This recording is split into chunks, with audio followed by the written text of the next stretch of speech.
All right, here we are. It is July 5th, 2016, and here we are for the lecture. What we're going to do today is we're going to go over a few example problems on finding moments of inertia via integration, and then we are going to solve for the parallel axis method and work through some example problems therein. Okay, let's just a second. Let's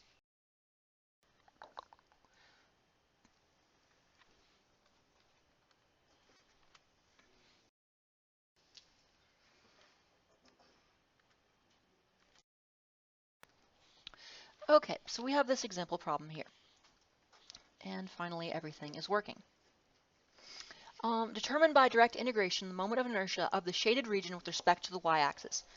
Now, in order to solve this, I am going to use a bit of information that I didn't go over last time. There is an alternate method to finding moments of inertia, and that is to use a little di of x, or a di of y. So, if you have, say, a arbitrary curve, and let's say I want to calculate its moment of inertia about Ix.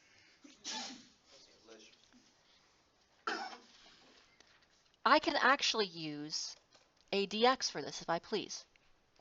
So instead of having a little dA, I might actually have a di of x, dix. And we'll simply integrate this. And the formula for this is for di of x is equal to 1/3 y to the third.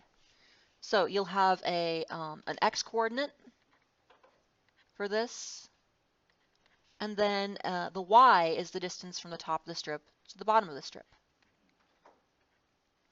So what this allows us to do is, ultimately, this allows us to find the Ix as a function of x, which can sometimes be very beneficial.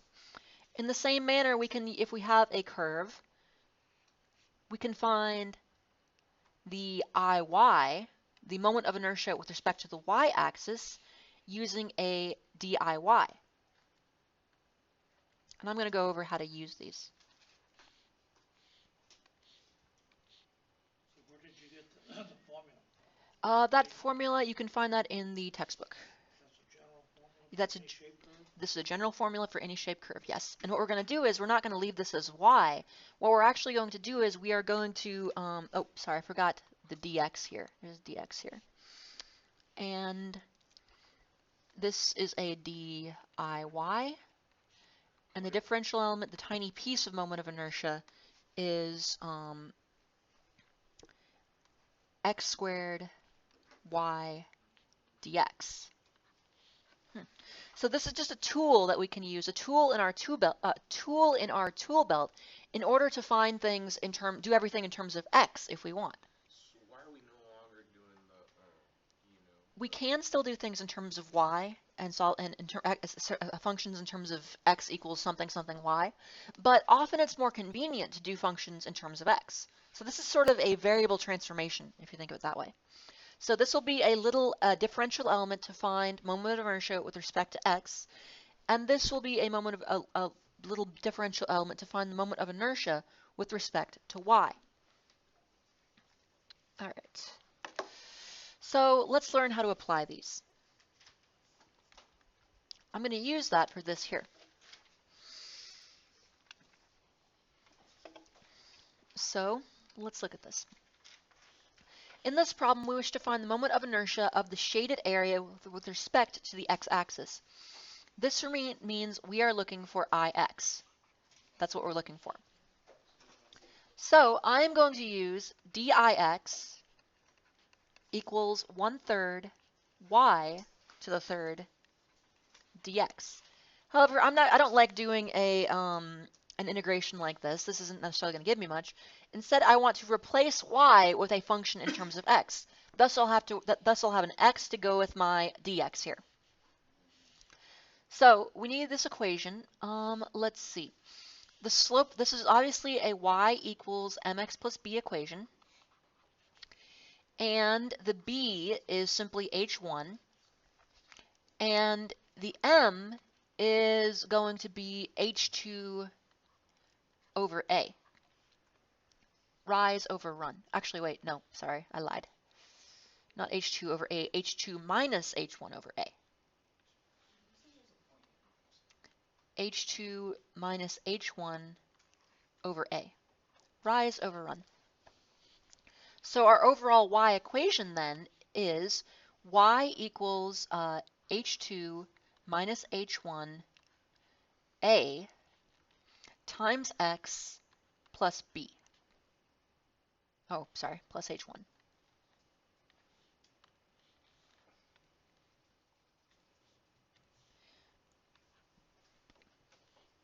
And that is our y equals mx plus b equation.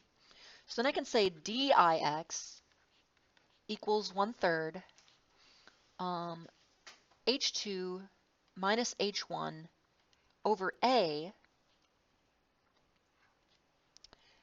X plus H1, all this to the third power dx. All I did was I replaced y with y. This y here is this whole thing here. Then the integral, I can simply integrate both sides. And the integral of ix is going to be just dix. Or sorry, the integral of dix is just going to be ix. So you'd have ix here. Let's see. And we'd want to integrate this from 0 to a, correct? That makes sense. We want to integrate this from 0 to a of, now I can put the 1/3 out front, 1/3 H2 minus H1 over A, all of this times X,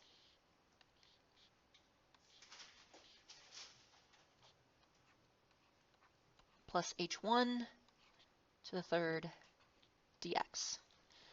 And I don't know if I want to run through this. This is just a polynomial integral. All you have to do is expand this out. That's going to be a lot of steps, a lot of work, a lot of algebra, but literally it's just algebra. All we're doing is we're expanding this out. Once you expand it out, you have a polynomial. Polynomials are trivial to integrate, so you just run through it. The only thing that's not a constant is x, so that's pretty much it. Let's see. Or alternately, let's see here. Maybe there's a faster way. Instead of trying to expand this out with more difficulty, maybe I could do something like this. 1, 2, 1, 2, 1, 1, 3, 3, 1. Pascal's triangle. 1 to the third integral. Let's see. So that's going to be from 0 to a of, what would that be? That would be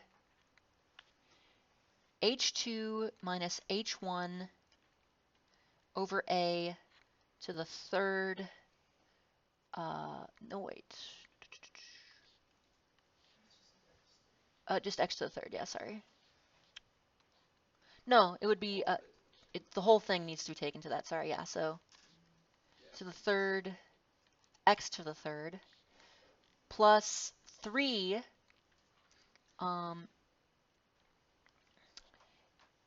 H2 minus H1 over A squared x squared H1 plus 3 times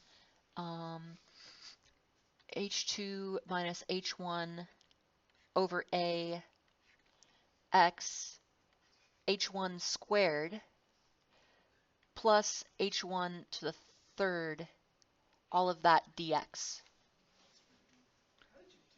Pascal's triangle.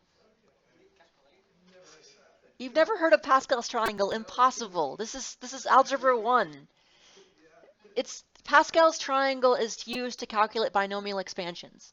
This is just math. It's Pascal's triangle. Okay, what is Pascal's triangle for those who don't remember? It is the formula for the coefficients of the terms in a binomial expansion. So look it up. It's kind of cool. Sometimes you have it. It's rare that it pops up in an engineering class, but sometimes we could have all sorts of fun those days. So let's see. What's that going to do? That's then going to be 1/3 of. Oh well. Let's see. Do I need to work through the rest of this, or you think you got it at this point? You got it. I think you got it at this point. This is just next to the third. It's just going to be working through the polynomial at this point. I don't necessarily feel the need to work all the way through it. Okay. Once you have that, the rest is cake. Sort of. It's a lot of work, but it's cake. It's just shoveling a lot of cake around, basically. Okay. Next. So, problem 9.11 from the Beer Vector Mechanics book. Determine by direct integration the moment of inertia of the shaded region with respect to the x-axis. All right, so we have this y equals e to the x equation. Let me rewrite this. Let me find this in the book and rewrite this here. It's a little bit unclear in the slide. This is a little fuzzy. Just a moment here.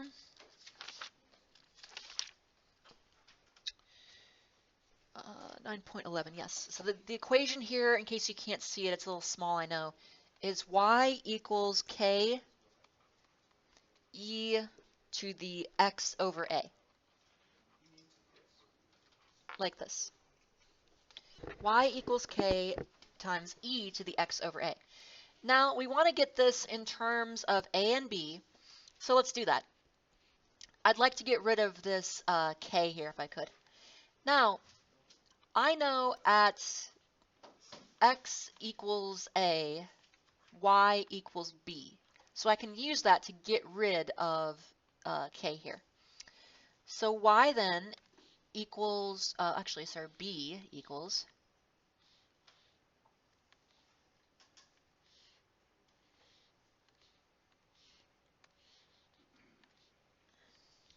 so b equals k e to the a over a, or b equals k just e. So therefore, k equals b over e, where b is this value here, and e is the fundamental number, Euler's constant. So let's keep working through this. So we have the equation now, y equals b over e, e to the x over a. All right? Or, I don't know if we want to do this. We can if we wish. But first of all, I'm just going to put this as b e to the x over a minus 1.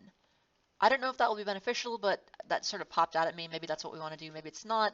All I'm doing is applying a little power theory. Okay. So that's the y equals. I'm going to use the same thing as before, that the dix, which will actually be a vertical element integration, dix, which comes with a dx, is going to again be 1/3 y to the third dx. Now we just plug this in here. Let's see, and this will actually be a little bit better, I think, because what we'll have is 1/3 b e to the x over a minus 1 to the third dx equals dix, right? And then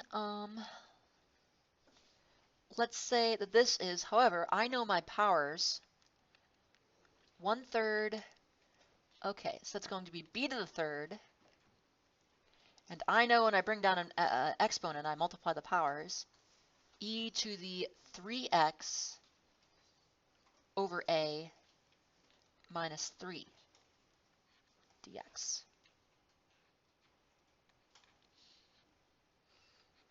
Dix, like so. Brought in the 3. I brought this power down. Then I'm going to do the integral and the integral. Let's do this one from 0 to a. And I'll have ix.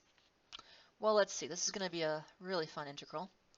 So let's just say, first of all, that this is b to the third over 3, integral from 0 to a, of e to the 3x over a minus 3 dx.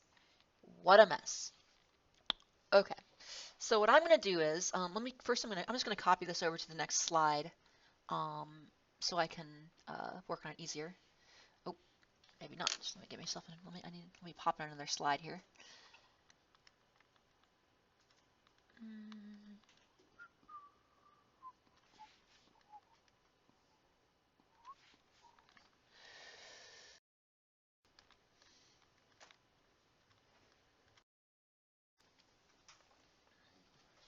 Okay, so I'm going to copy this or transcribe this and say Ix equals b to the third over 3 times the integral from 0 to a of e to the 3x over a minus 3, like that, dx. Now I'm going to say, okay, well, this looks like u du integration to me. So I'm simply going to say let u equal 3x over a minus 3. And therefore dx, or du, is going to be 3x over a, sorry, 3 over a dx. 3 over a dx. So I'm going to need to get this in this form. So then I'm going to say this is, well, let's see, I want a 3 over a in here, b to the third over 3. I need to make sure I have a 3 over a in here, which means I need to put an a over 3 out here. And I can do this again because b and a are simply constants. If this was an x, I would not be able to do this. I would not be able to do this because that would just make things all sorts of bad. Okay. And if I put in, let's look at the integral here, the bounds, I should say. Well, first let me finish this up as e to the u du. Oh, no, actually, no, I'm going to leave it as is right now. Sorry. I don't want to, I'm trying to combine steps here. I don't want to do that. E to the 3x over a minus 3 dx. Now, I'm then going to say, oh, again from 0 to a, and this is then a b to the third over 9, the integral of e to the u du. Now, I would like to take care of these bounds of integration. So on the u, I'm going to use this equation. U, the lower bound, is going to be where x equals 0. So 3 times 0 over a minus 3, simply negative 3. Okay? So negative 3 is going to be my lower bound. Then if u equals a, I'm going to have 3 times a over a minus 3. And those will cancel out, and this will give me 0. So this will be the integral from negative 3 to 0 of e to the u du. And then I'm going to get ab to the third over 9. What's the integral of e to the u? E to the u, exactly. E to the u evaluated from -3 to 0. So I will have a b to the third over 9 of e to the 0 minus e to the -3, which this will simplify definitely. ab to the third over 9 of 1 minus 1 over e to the third, something like that.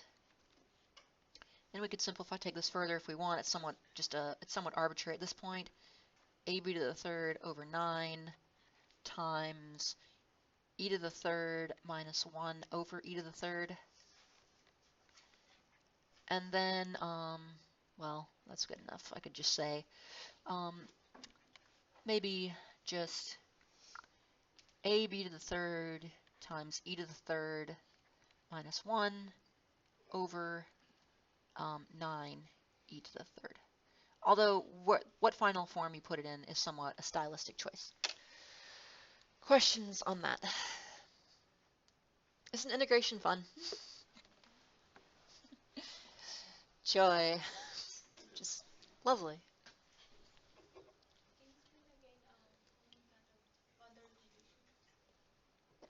The boundary conditions?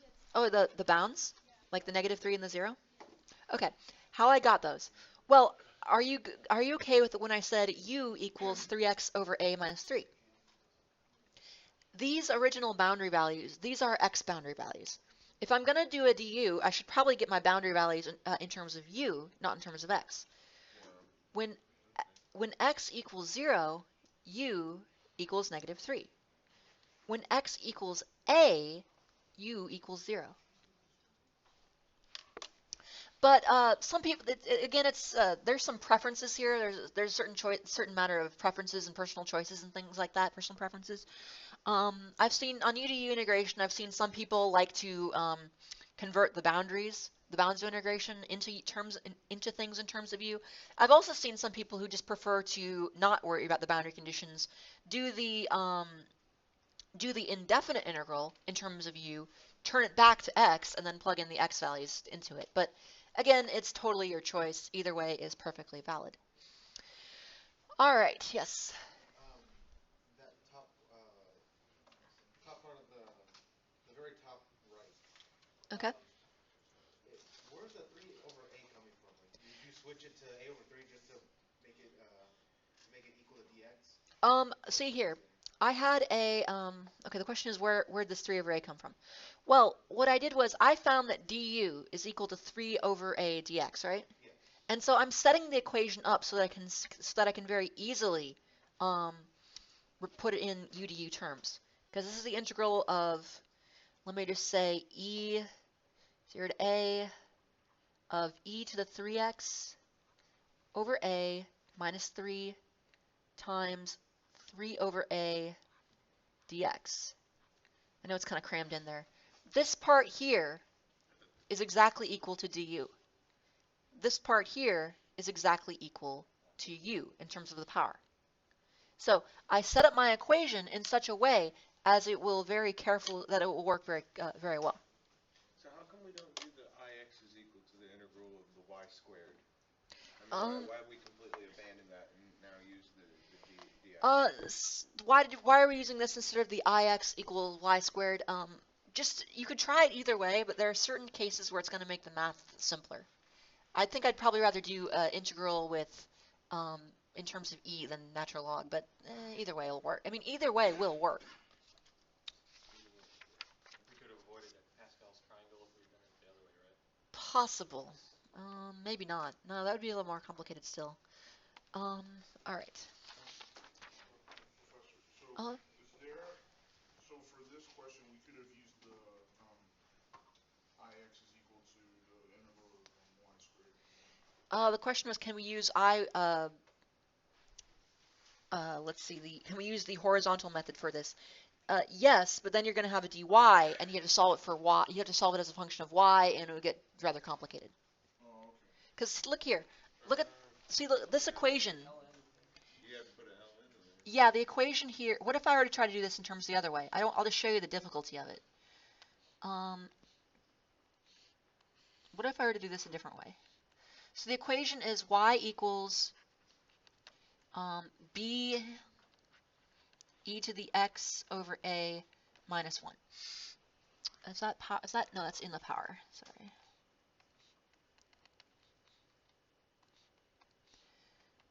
So if I wanted to do this with the horizontal strip, this would be a little bit more difficult. So let's look at what that would entail. That would be y over b equals e x over 1 over a minus 1. And then we'd take the natural log of both sides. Natural log of y over b equals x over a minus 1. And then we would have, let's see, x over a equals natural log of y over b plus 1. And x then is equal to a times the natural log of y over b plus a. So we'd have to integrate that, and I'd like to avoid that if I can. So I think it's going to be easier to integrate this than, I think it's going to be easier to integrate the previous one than this one. All right, other questions? Okay. So let us discuss the last bit of what I might call theory for this class, the parallel axis theorem. The parallel axis theorem.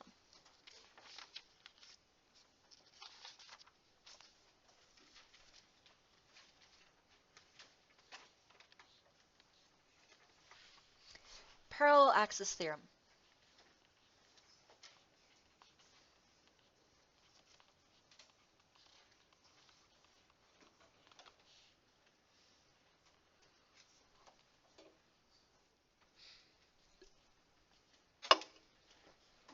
Okay, so how can we define the parallel axis theorem? The parallel axis theorem is a method to transform moments of inertia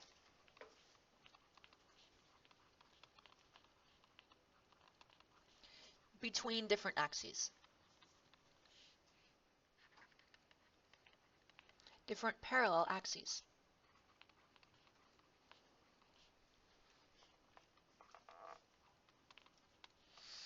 Okay, so let's see here. Say I have let me draw one of my favorite objects, a potato. I have an arbitrary object here.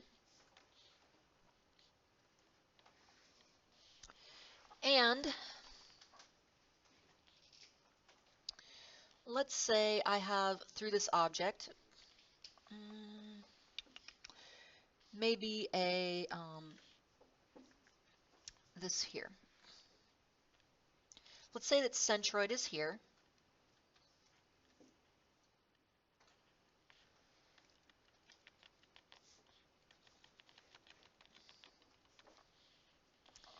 And let us say that this is the, let x prime be the moment, or the x-axis that passes through the shape centroid.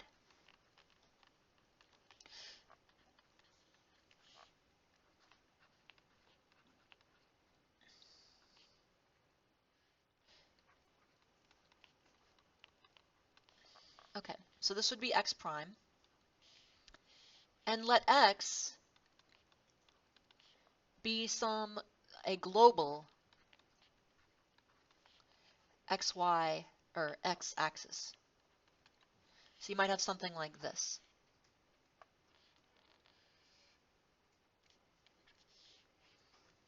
With the x and the y-axis. The x and the y-axis. So we have the moment of inertia. So let's say we know the moment of inertia here, and we want to find the moment of inertia down here. Well, there is a simple way to convert between these. Ix the moment of inertia about this axis is going to be equal to Ix prime plus a d squared. Let me show you what this means. So,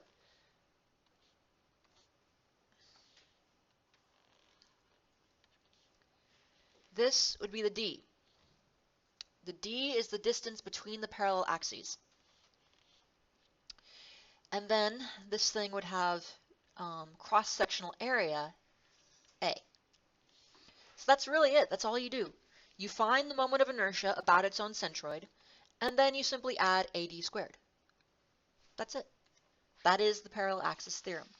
And you can read through the book to get some theory about some of the theorems behind how that works. But that's the general idea. Yes. But so if you know one from a different axis and you're going to this centroid, then you need to subtract it, right? Yes. If I knew the moment of inertia up here on an axis up here, I could actually go through the centroid and then go to here. So, let's see. In fact, maybe I'll do a fun example like that. Okay. So you're going to have to find the area as well on this. Yes, you will need to find the area as well. What did you say A was The cross-sectional area, the area of the shape. Okay. Consider the example here. So consider this example here.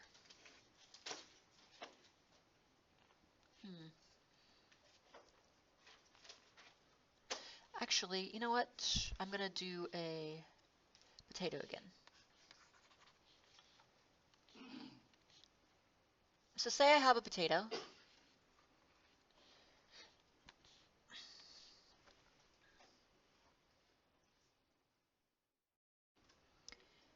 Now,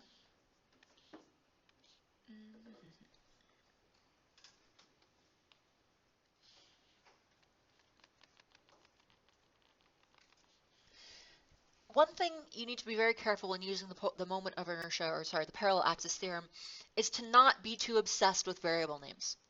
Do not be too obsessed with variable names. A lot of people try to blindly follow formulas when they're doing this, and they end up getting burned by it. So do not blindly follow formulas. When you follow anything blindly, you'll end up walking off a cliff.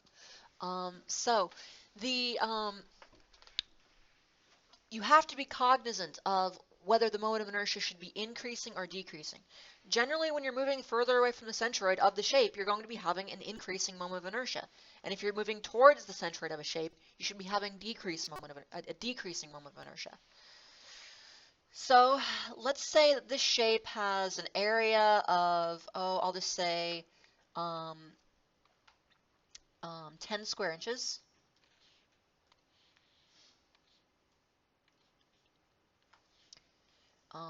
10 inches squared. And I am told that I have the following. This is the moment of inertia, or this is the axis that goes through the centroid. So let me call this x prime. Then I am given that the moment of inertia, so let's call this x2, and maybe down here I have an x1. I am told, and I know the distances, let's say this is 3 inches and this is 4 inches. So I'm purposely not calling this x. I'm just giving them arbitrary names like x2 and x1 because again, I don't want you to become too obsessed with certain variable names. Because again, you need to be cognizant of what's going on rather than simply plugging and chugging on variable names. Okay. So I am told, so we're given all of this, and also that x2 is equal to, let's say 50 inches to the fourth. So I know that the moment of inertia of this thing about axis 2 is 50 inches to the fourth, and I find Ix1.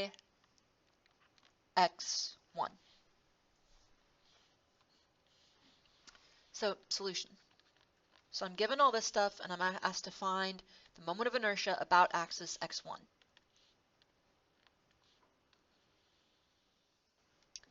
So solution. Let's look at this. Well, I can know that if I want to find the moment of inertia going toward the centroid, that's going to cause a reduction in the moment of inertia. So I should probably set it up like Ix2, I want that to be larger than Ix prime. Ix2 is going to equal Ix prime plus AD squared. Again, farther from centroid,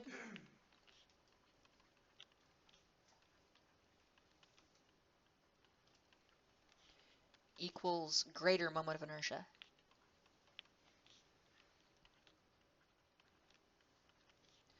Of inertia.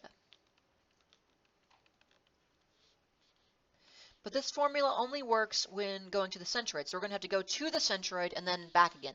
We're going to have to, we can't just jump directly. I mean, we could with some algebra, but we're going to need to go, essentially what we're going to do is we're going to jump from here to here with one application of the formula.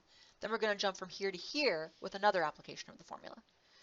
So let me call this d2 squared to signify that we're talking about the distance between these two. So Ix prime, the moment of inertia about the x-axis passing through the object centroid, will then be Ix2, oh, sorry, not squared, Ix2 minus AD2 squared. So this is going to be 50 minus 10 times the distance, let's see, which is 9, or 3 squared. Oh, we have a problem. This problem as written is impossible. Yeah, I would get a negative moment of inertia. That's not going to work. So let me just call this 100. I think that'll work. So 100, that makes more sense. So this is going to be 9, 100 minus 90, 10 inches to the fourth would be the moment of inertia about the x prime axis. Then Ix1 is going to be Ix prime plus a d1 squared, which equals 10 inches, which equals 10 inches to the fourth, the Ix prime, plus the area, which is 10 inches squared, times the second distance, which will be 4 inches squared. And this is then going to come to, let's see, 10, 16, 160, so 170 inches to the fourth power. So the units for moment of inertia, again, are length to the fourth. All right. Questions on that? Again, do not be too concerned with variable names. If you get too caught up in variable names, you're gonna have trouble on the exam tomorrow.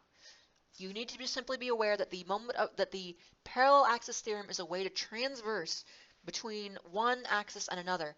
And as you move further from the centroid of a shape, your moment of inertia should be increasing. And that will, if you can remember that, that'll really help you set up your equation instead of just blindly relying on, oh, is x prime, x1, what? Okay.